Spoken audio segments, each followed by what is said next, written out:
The Boston Celtics might be one of the best teams in the Eastern Conference right now, but it would only take one major trade to swing the tables of fortune against them. At least, that's the belief of heavy sports NBA insider Steve Bulpett, who recently discussed the notion of LeBron James joining a Celtics rival such as the Philadelphia 76ers or Toronto Raptors during a recent episode of Heavy's The Celtics Collective podcast. In terms of the East, it would be fun to be a fly on the wall to see and be James Harden and LeBron sitting at lunch at Chick-fil-A and discussing their basketball world. But look, if Philadelphia gets its head together. And now that Maxey is back, that's an interesting team. Yeah, you've got three legit major players: Embiid, Harden, Maxey, and you've got some really interesting pieces to go around them. Tobias Harris. This could be a team to keep an eye on, Bulpett said when discussing potential Eastern Conference landing spots for LeBron. Luckily for Boston, LeBron will not be going anywhere until the current season reaches its conclusion, which ensures the Celtics will have the opportunity to fight their way back to the NBA Finals and make a push for an NBA championship. However, it is worth noting that LeBron is growing increasingly frustrated with the Lakers' front office and could potentially seek a move away from the franchise in the summer. Celtics could dangle Peyton Pritchard in trade talks, while it's incredibly unlikely that Boston gets involved in any potential LeBron sweepstakes. There is still a chance that Brad Stevens looks to improve the Celtics' current rotation to help solidify the bench unit for the second half of the season.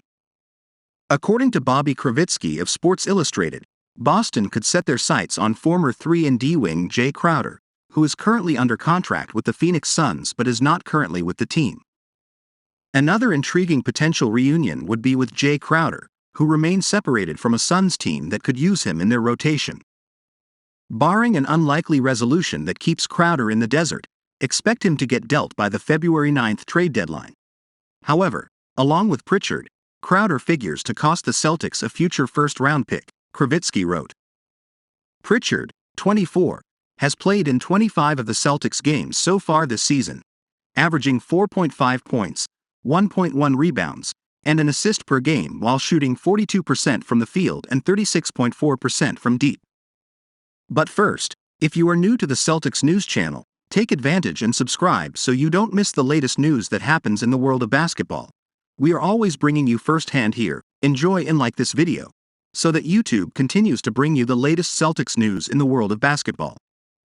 Danilo Gallinari could create potential trade avenues if the Celtics are against the idea of trading away Peyton Pritchard due to the high-level insurance he provides at the guard position.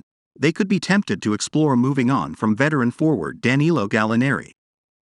According to a January 6 article by NBC Sports Boston's Chris Forsberg, it would make sense for Stevens to explore potential trades in an attempt to increase the production of Boston's bench. It might be somewhat cold to trade him as he rehabs without having never played a minute in a Celtics jersey. Alas, it goes back to the bottom line. The Celtics are on a quest for a title, and you have to use every asset available.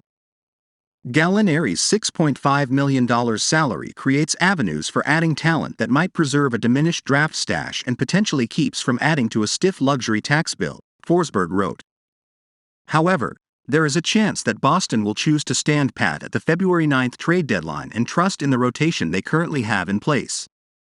Still, it would be interesting to see how they responded if one of their rivals did land LeBron this summer, but there is plenty of time to see how that unfolds.